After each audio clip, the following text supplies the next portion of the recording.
Yeah, drove over the Mount Hope Bridge this morning and a bit gusty. I bet. On top of that bridge today, not as windy as it was in Newport, as TJ mentioned, close to 90-mile-an-hour wind gust in Newport. So we got the floods all over the region. We heard a report earlier of someone actually was stuck on the roof of their car. Yeah, so Jake Holter went to that actual scene. Jake, you're seeing that still right now live where you are in Providence, right? Yeah, Kate, Patrick, it's funny you mentioned, actually just maybe 15 seconds ago, I was going to say that the rain had lightened up. It has just come back a little bit on us right now. But yeah, all around Providence, there's been a lot of pooling on the roads, if not roads that have been completely flooded out. Take a look at the live camera right now from on top of Breaking News 1. You can see that there is a car that is stuck in the water. We're parked near the McDonald's on Branch Avenue near 146. And then if we zoom out a little bit, you can see the Dunkin' Donuts, which is right next door to the McDonald's. The parking lot is almost completely flooded here.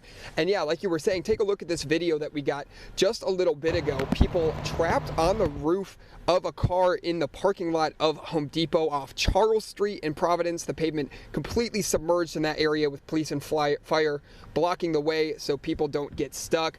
That's going to be a common theme today. You know, on both sides of 146 on Branch Avenue, we've seen police blocking the way so people can't get through. Many roads covered in that water, so be extra careful. But it's not just the water you want to look for too, because we had those high winds.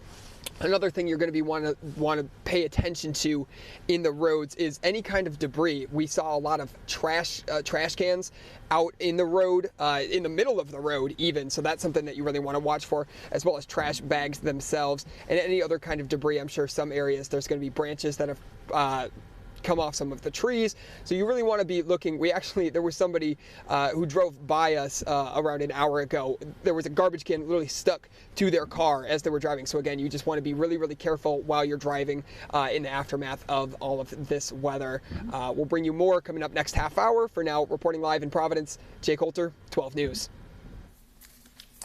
Okay, thanks, Jake. We mentioned the power outages earlier because of the strong wind gusts overnight. We do have reports of power outages, obviously, in Bristol County, Mass. Fewer outages in Rhode Island right now. And TJ was saying he's actually surprised that there weren't more power outages, but obviously that's good news that there aren't. Right, yeah, and it's still early on, too. So Erica Ritchie is live in Narragansett, where there was a power outage that she saw happen right behind her. Erica, what can you see now there? Yeah, well, guys, what we're seeing now is road closure starting. So take a look here. This is the intersection of Beach Street and Ocean Road right outside of Town Beach here. It's starting to get flooded, and so the police are going ahead and blocking off access to that road. The reason why is because of these waves crashing over the seawall. It really is just impressive to watch the power and the strength of the waves as they come up and hit like that. Some of them have just been very intense, like what you're seeing over here. Also here in that Middlebridge Road in Narragansett, police are receiving reports that that's getting flooded as well right now, so it's likely going to be shut down as well shortly. Now, I don't know if we're going to be able to see. We're going to try again from the last time. Over in the distance, you can see some flashing lights through the fog, through the rain.